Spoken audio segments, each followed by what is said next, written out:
with Angelo Castro III and Gerry Alcantara. Good evening. The province of Camarines Sur is now under a state of calamity after being hit by Typhoon Nina. The provincial government says the declaration is necessary to utilize the calamity fund of the province due to the scope of damage caused by the typhoon. It can be recalled that the typhoon had made landfall twice in Camarines Sur after it navigated over Bato, Catanduanes yesterday. Based on the report released by the National Disaster Risk Reduction and Management Council, over 20,000 families were affected by the typhoon from the 22 municipalities of Camarines Sur. Currently, authorities continue relief operations to affected families in the province. The National Disaster Risk Reduction and Management Council, or NDRRMC, is still on red alert as Typhoon Nina lashes parts of the country. Brian De Paz will tell us why. The National Disaster Risk Reduction and Management Council, or NDRRMC, is implementing a contingency plan to help those affected by Typhoon Nina. The NDRRMC Operations Center is still on red alert while assuring the public that the government is prepared to assist the typhoon victims.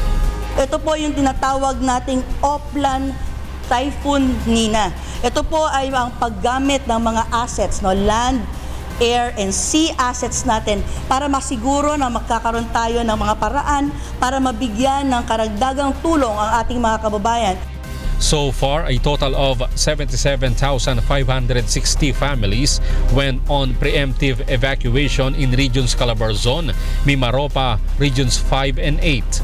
The agency reports that as of 4 a.m. today, a total of 12,019 passengers, 1,047 rolling cargos, 43 vessels, and 6 motor bankas were stranded in different ports in Coast Guard District of Southern Tagalog, Luzon, Bicol, Central, Eastern, and Western Visayas. Kabibigay lang ng report sa atin ng Philippine Coast Guard, medyo gumanda-ganda na po ang panahon dyan sa may Bicol area at sa may Samar. Kaya po open na ang ating mga ports, makakauwi na po ang ating mga kababayan na na-stranded sa mga pantalan. Meanwhile, a series of power and communication lines interruption was experienced in affected areas, particularly in Mimaropa and Region 5. Ito po ay talagang pinatay muna ang supply ng kuryente ng ating National Grid Corporation of the Philippines para po bilang precautionary measure dahil inaasahan natin na may malakas na hangin dala ang bagyo. Minor landslides were reported in Catanduanes while severe flood was experienced in Camarines Sur.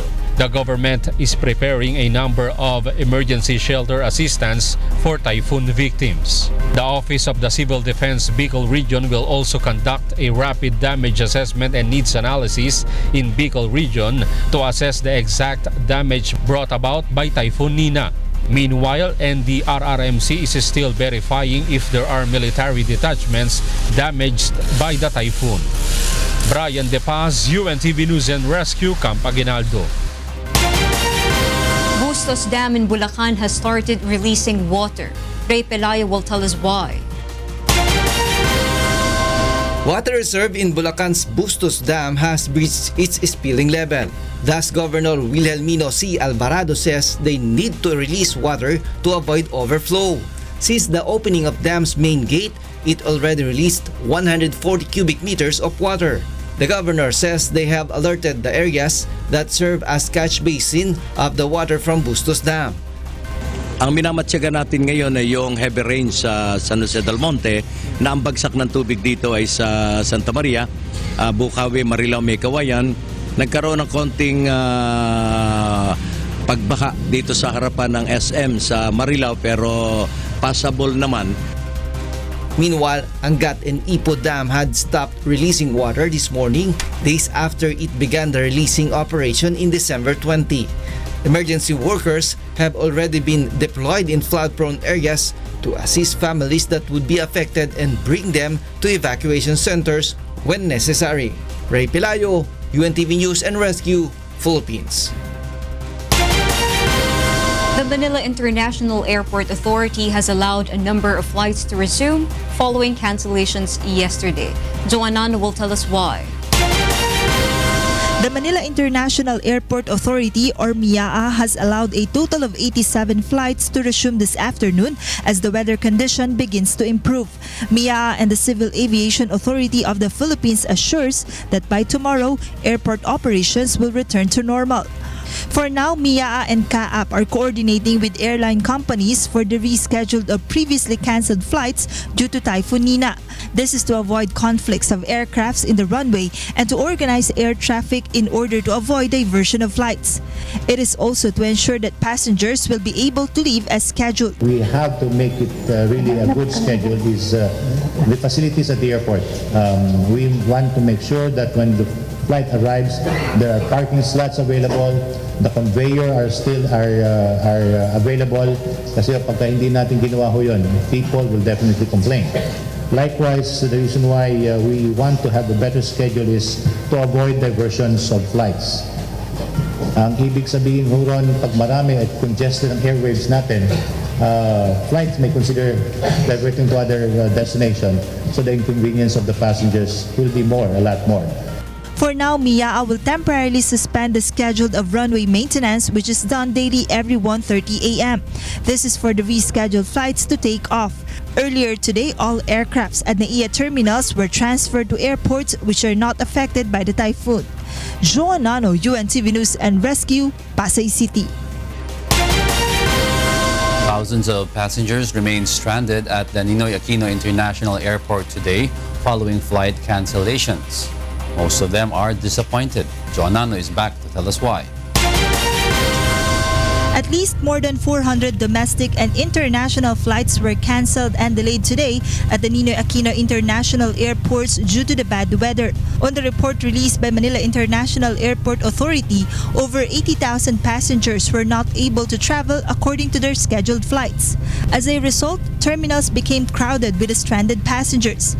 Some of them were disappointed because airline companies did not advise them of their cancelled or retimed flights. This despite early advice from Manila International Airport Authority to the management of the airlines to notify their passengers ahead if there would be cancellations. But we can do nothing, right? So we didn't expect it. Nakakadismaya. Sana may mahabang kapag. Understand naman yung situation kasi wala namang may gusto niyan. Ang problema lang yung connecting. So pagdating ng KL, doon pa lang kami maghahanap ng connecting flight. The operation at NAIA is likely to return to normal tomorrow, although the MIAA and Civil Aviation Authority of the Philippines have already allowed some airlines to resume on with their flights. MIAA reminds the passengers to regularly check their schedules to avoid confusion. Before coming to the airport, to check the websites of the airlines, or call the airlines or call their travel agency. They may call us also to be guided that if the flights are coming or not. Joan Nano, UNTV News and Rescue, Pasay City.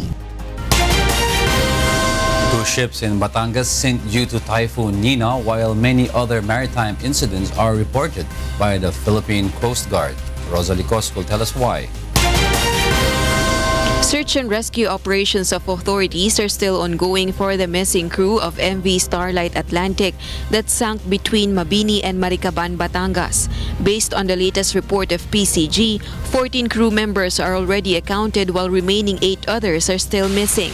Because of the strength of Typhoon Nina, according to the initial report of PCG, 9 vessels ran aground including the tanker Obama in Marinduque. PCG officer in charge Commodore Joel Garcia said they already sent vessels and PCG personnel who will help in responding to the incident. No oil spill has been spotted. 7 sea vessels run aground in San Antonio, Puerto Galera and 1 Roro in San Miguel, Batangas.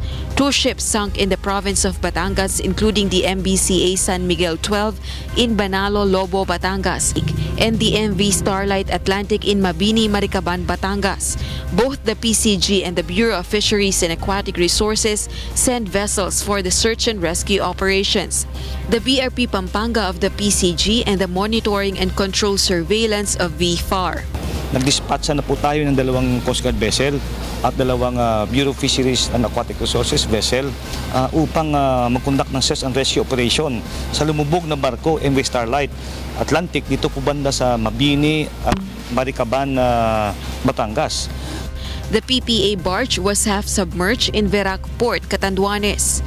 PCG has lifted the suspension of travel of sea vessels, particularly in Matnog and Allen Port. However, there are still 5,600 stranded passengers in Bicol. Rosa Licoz, UNTV News and Rescue, Manila.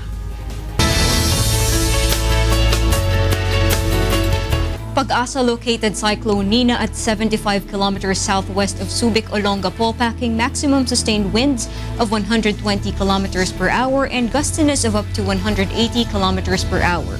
It is moving northwest at 20 kilometers per hour. Before it exited landmass, it has made its landfall 8 times in different parts of the country. First was last night in Bato, Catanduanes, then in Sagnay in Camarines Sur. Early morning today, it hit San Andres in Quezon and Torrejos, Marinduque. Around 9:15 in the morning, it hit Verde, then Tingloy Island and Calatagan in Batangas. Finally, it hit the island of Lubang in Occidental Mindoro at around 1 o'clock p.m. this afternoon. Pag-asa forecasts Cyclone Nina to exit the Philippine area of responsibility by Wednesday and announces that the public may expect improved weather conditions tomorrow. Next in Y News. Lawmakers urge a probe on telco's implementation of the Mobile Disaster Alerts Act. The Department of Health reports a rise in the number of firecracker-related injuries to 48. Y News will be right back.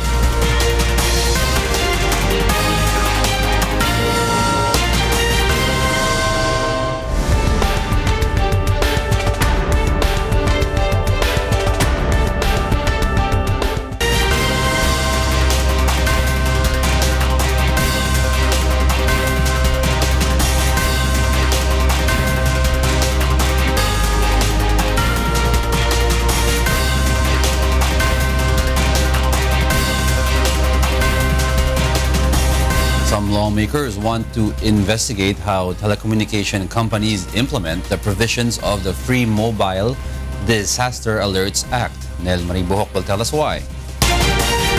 Bayan Muna Representative Carlos Zarate has filed a resolution in the lower house to investigate the telecommunications company if they are doing their mandate under the Republic Act No. 10639 or the Free Mobile Disaster Alerts Act. As the principal author of the said legislation, Zarate argues that NDRRMC and telcos should strictly adhere with the provisions of the said law, like in the past when only a few reportedly received text alerts during the onslaught of Super Typhoon Lawi last October. Under the Free Mobile Disaster Alerts Act, telcos are mandated to send alerts or information regarding calamities or incoming typhoon to their subscribers who might be affected by the calamity. Ako Bicol Party List Representative Alfredo Garbin did not receive text alerts regarding the typhoon. Garbin is currently in Bicol, thus he wants to raise the issue once the deliberations on the renewal of telco's franchise begin. Smart, we already approved them of third and final reading sa House. But yung Globe pending pa rin yung kanilang franchise. So isama na rin natin sa pag-imbestiga during the deliberations on the applications of their franchise. So sama natin. Telecom companies who will be proven violating the provisions of the Free Mobile Disaster Alerts Law will be fined up to 10 million pesos and suspension or revocation of their respective franchise or permits. Nel Maribuhok, UNTV News and Rescue, House of Representatives. The Department of Health reiterates reminders about the dangers of firecrackers this holiday break. Aiko Miguel will tell us why. The Department of Health constantly reminds the public about the dangers of using firecrackers. The department reiterates that using firecrackers pose risk mainly to the physical body and secondly to the environment. If you're going to use firecrackers, the risk is about getting injuries, which can be maiming, you lose your fingers, or even it can cause death. If you're using pyrotechnics, ang danger naman nun ay sa pollution it creates. May inhale kayo mga fine particles, okay? Smaller than the diameter ng hair. So it goes straight into your lungs. Then it will cause respiratory ailments. For this reason, DOH advises the public to refrain from buying and using firecrackers. Instead, be contented to watch fireworks display in designated areas by the local government to avoid accidents during the holiday break.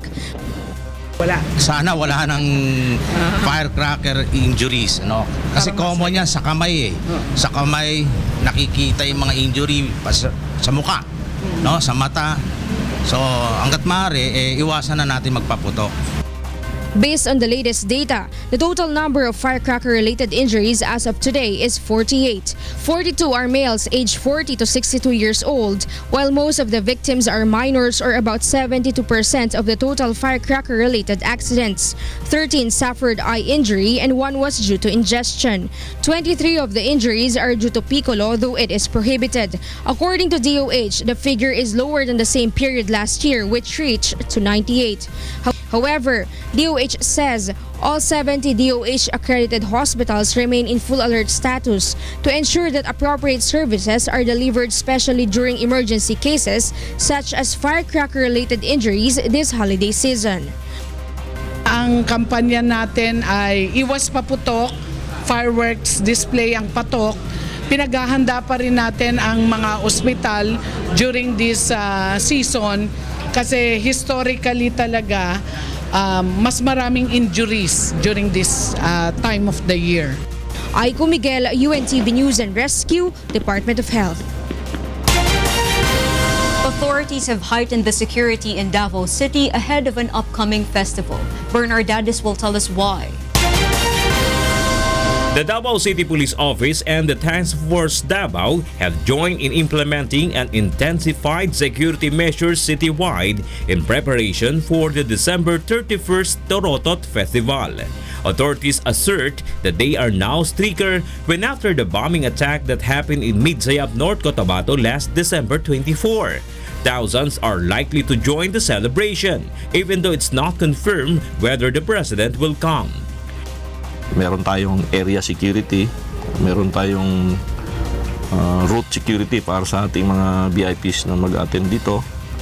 And then meron po tayong mga naka-ready na mga K9s at sa mga EODs para just to see to it na secure yung area.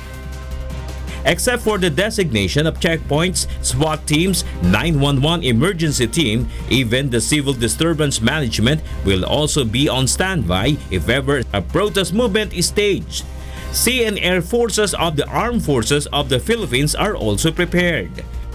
Meron din tayong augmentation from other police stations, including dito sa headquarters, para ma-make sure po na magiging successful yung Torotot Festival.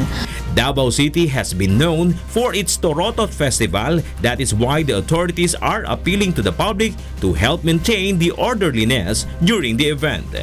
Security kasi is everybody's concern. We will not be successful kung wala pong cooperation from the public. Bernard Dadis, UNTV News and Rescue, Philippines.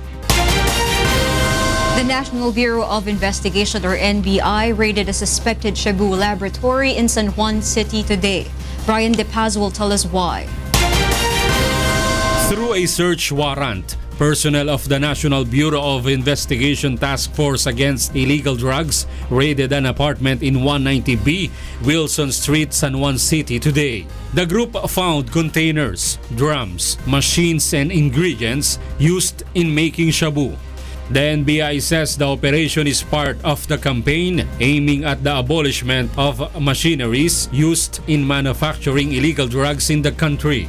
NBI is now investigating if the owner of the confiscated machines has a connection with the NBI's recent operation in Little Baguio, San Juan City, in which more than 3 billion pesos worth of shabu was confiscated. And then they dismantle it na. Tapos pinag-iwalay-hiwalay nila yung mga makinarya so that hindi siya matitrace. NBI adds that the confiscated drug components will undergo examinations and inventory through the agency's chemists before determining their total value. The agency is also investigating on whose name the laboratory is under. Brian De Paz, UNTV News and Rescue, San Juan City. UNTV's main partner in public service, the Members Church of God International, held a successful blood donation drive together with the Singapore Red Cross. Robert Navoa will tell us why. Mr. Robert Teo, the head of the blood donor recruitment program of the Singapore Red Cross, emphasizes on the importance of blood donations, especially that patients mostly rely on blood donors as their lifeline. 1 unit of blood can save 3 lives. It's not just the patients in Singapore who benefit from the blood donations. It's also the family members, the friends, the broader community who benefit from the blood donations. I think we have to bear that in mind, and hopefully this will inspire future generations of blood donors to continue to step forward to help save lives through MCGI's donation drives. Thus, it has been an advocacy of the Members Church of God International in Singapore in collaboration with Singapore Red Cross to hold blood donation drives every 3 months. Since 2008, MCGI Singapore has bagged 4 merit awards and 1 gold award as an active blood mobile organizer. The recent blood mobile drive has collected a total of 93 bags of blood. As of today, the group has donated a total of 480 bags of blood for the entire year. MCGI is really helping to save the lives of patients in the community. But it's also setting a firm and strong example for other churches, religious organizations, community groups, and corporate organizations about how much good they can do to impact the lives of patients in Singapore. 15 units of blood are used every hour of the day in Singapore. Thus, donors consider it a fulfillment knowing that they are able to extend, if not save, lives of those in need. Actually, after donating blood, I actually feel quite good about myself. We can save up to 3 lives, and in a way, we are prolonging life and supporting life, and I think as human beings, that's one of the most noble things that we can do. This simple action can actually make a huge impact on other people's lives, and you can actually potentially save 3 lives. So I'm actually quite amazed. Mr. Teo and his team express gratitude to MCGI for the untiring partnership for the past 8 years. First of all, we definitely appreciate and are grateful to the leadership shown by Brother Eli and Brother Daniel for mobilizing MCGI's community to step forward to give blood. The fact that this is being broadcast on through the OPATH network globally, we hope that more people around the world, not just in Singapore but around the world, will learn more about blood donation. MCGI and UNTV volunteers vow to continuously work in partnership with Singapore Red Cross in doing this life-saving mission. Robert Navoa for Serbisyong Kasangbahay. Coming up,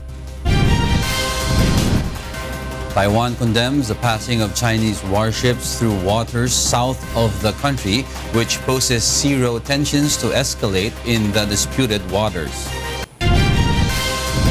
China maintains that the risk for human bird flu infection is still low, despite the recent deaths of 2 individuals infected by the virus. More from Y News after this break.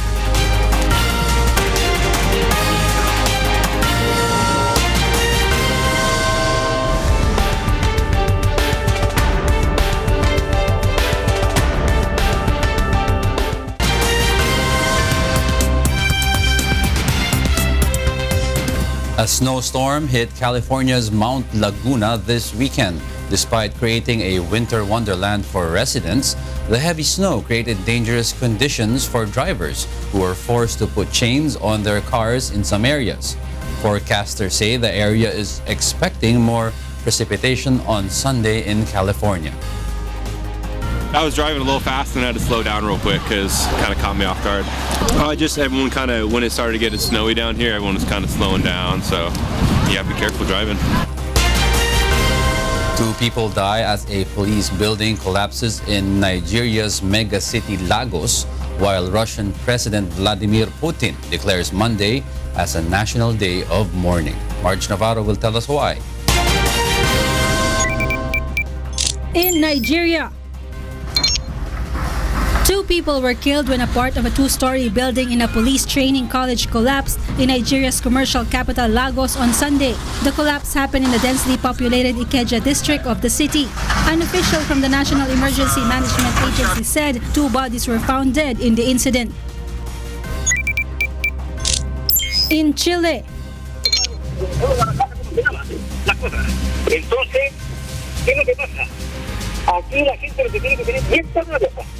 officials lifted the tsunami warning after a major 7.6 magnitude earthquake struck southern Chile on Sunday. Chile's National Emergency Services says a tsunami watch remained in place and reiterates call for Los Lagos residents to abandon beaches and go to higher ground. No fatalities had been reported so far.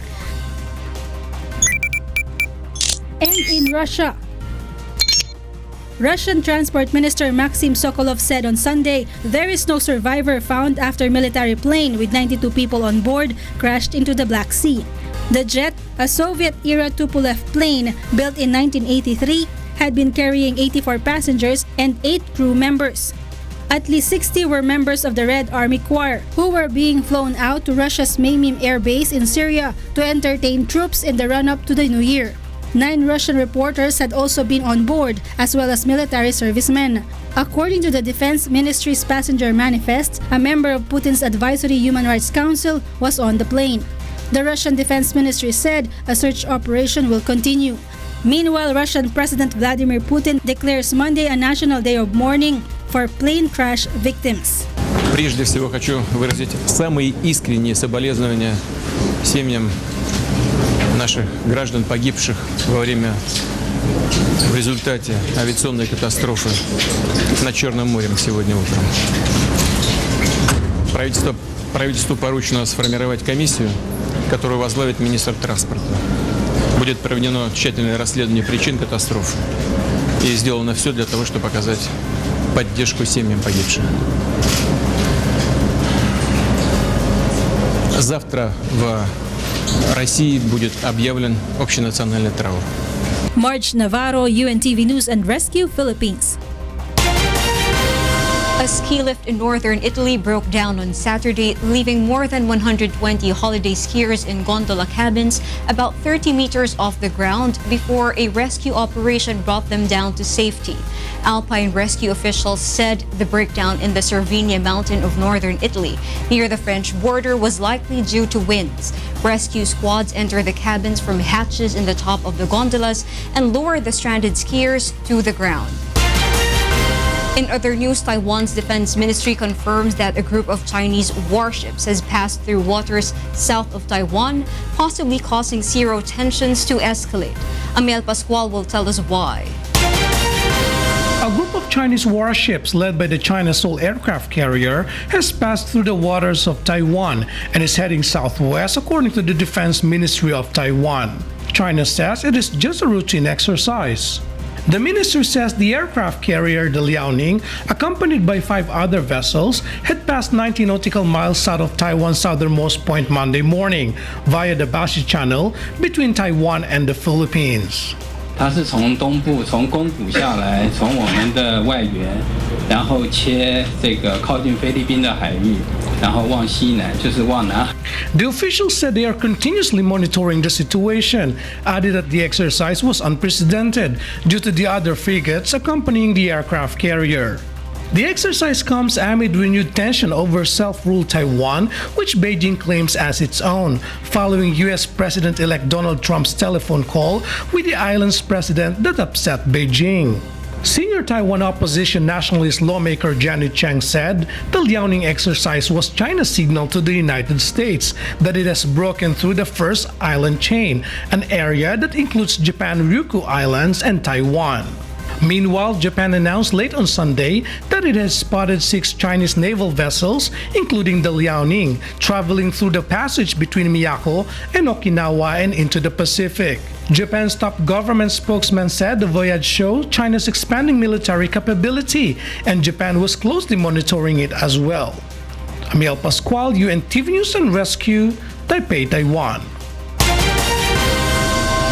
A clothing workshop in Lebanon offers jobs to female refugees. Bong Duquesa will tell us why. A clothing workshop in Sidon at the Mediterranean coast of Lebanon is offering jobs to female Syrian refugees to support their living in the country.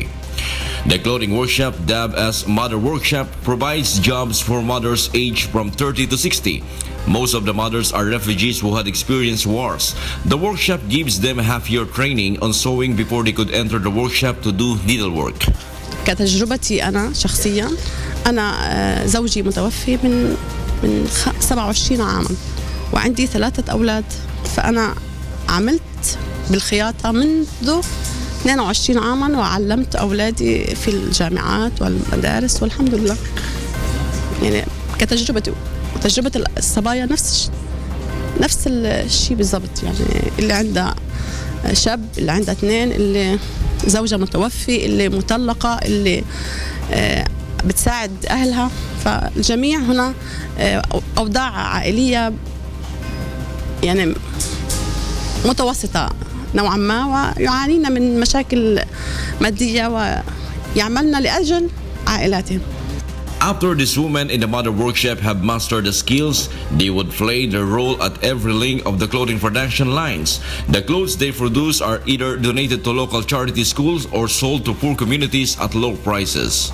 الأزمة السورية كما تعلمين أفضت على الواقع اللبناني وعلى المجتمع اللبناني مزيدا من العبء، وأصبحت الحاجة حاجة الملابس ومختلف أنواع الحاجات طبعا هي حاجة مرتفعة جدا في مجتمعنا اللبناني وخاصة في مدينة صيدا. It is estimated that there are about 1.5 million Syrian refugees living in Lebanon. Female refugees are among the vulnerable groups of them. It is important for them to master a skill to make a living, especially for those single mothers. In the Mother Workshop, female refugees have stable jobs and live a decent life.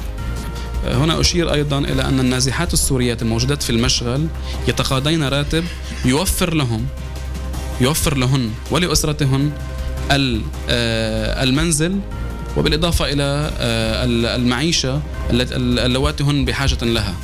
أي تستطيع هذه الأم أن تستأجر منزلا في لبنان، ونصل أن أسعار المنازل، أجار المنزل في لبنان عالية جدا، تقوم باستئجار المنزل وتوفير حياة كريمة لها ولأسرتها التي قد تكون أسرة أرامل، أسرة أيتام بعض الأحيان.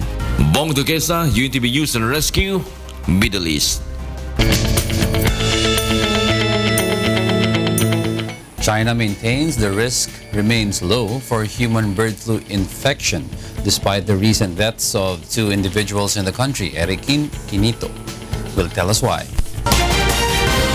China's National Health and Family Planning Commission maintains that the risk of large-scale human infection of avian flu is still low after 2 humans died from the virus this winter.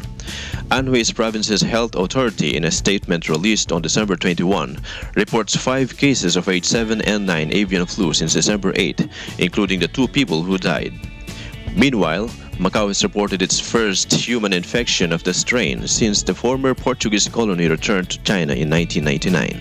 Asked about the virus, the Commission's spokesman Mao Chunan says at the moment, individual cases might happen, but risk for human infection remains low. 我们呢，也对于这个活禽市场一直在严密的进行管理。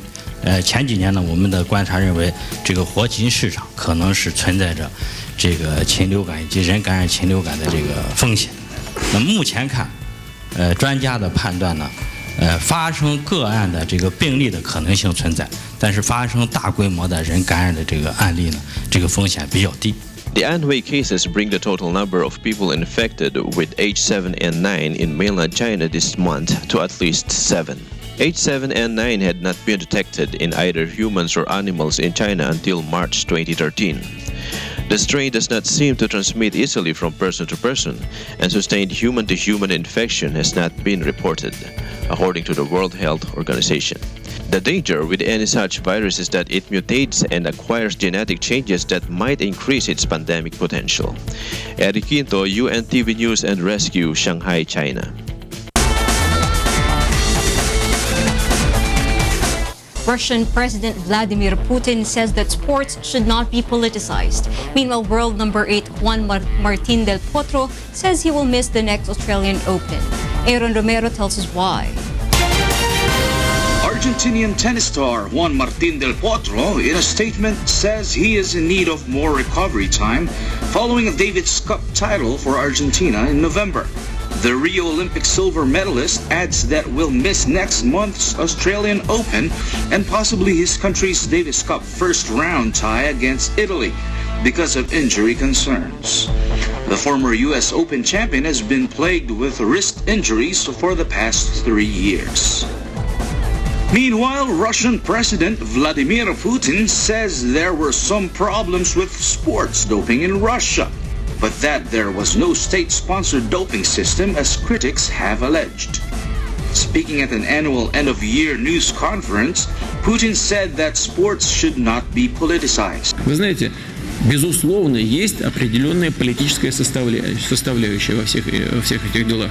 Надо очистить спорт, так же как и культуру, от всякой политики, потому что спорт и культура – это то, что должно объединять людей. The president adds that its government is doing everything it can to prevent the use of doping in sports. Aaron Romero, UNTV News and Rescue, New York.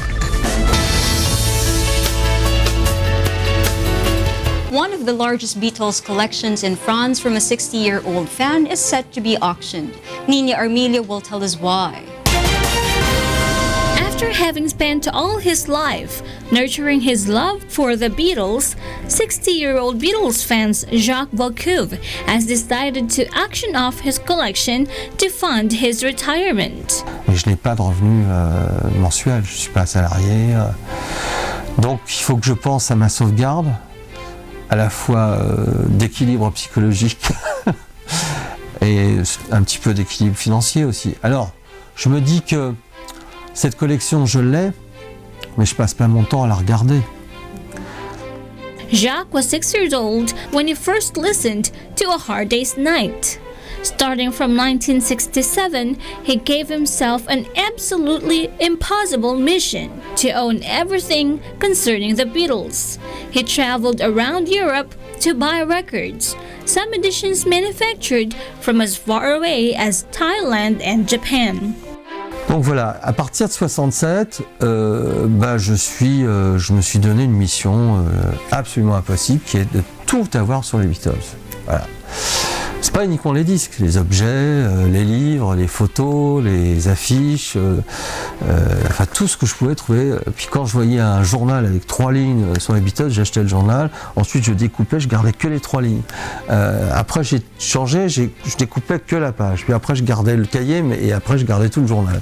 The Beatles album from 1964 launched a collection that has grown into shelves of nearly 15,000 vinyl records, one of the largest in France. Statuettes of the Fab Four, a metallic John Lennon figurine, rare album editions, and black and white photos are among the objects Jacques has accumulated over 4 decades, in addition to books, photographs, clippings, compact and laser discs, tapes, and other memorabilia. Jacques' Beatles collection occupies 68 square meters of storage space and a good part of his Paris apartment. With a concert to kick it off, the sale will take place on March 18 at the Le Hotel Drouot auction house in Paris, and bids can also be done from anywhere over the phone and the internet. L'intérêt de la collection de Jacques, encore une fois, c'est que donc elle regroupe les disques des Beatles, mais également tout un tas d'objets. Et beaucoup de ces objets ont une histoire, parlent, et je pense que et du coup deviennent doublement attrayants.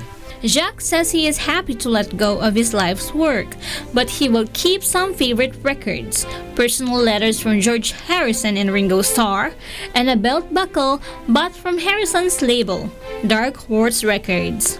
Et puis je me dis aussi, pour me consoler, que tous ces objets que j'adore, qui m'ont donné beaucoup de plaisir depuis 40 ans, si en me séparant, ils vont chez des gens qui ont la même passion que moi, je continue à donner vie à ces objets qui, de toute façon, ne me suivront pas dans la tombe. Nina Armilio, UNTV News and Rescue, Philippines.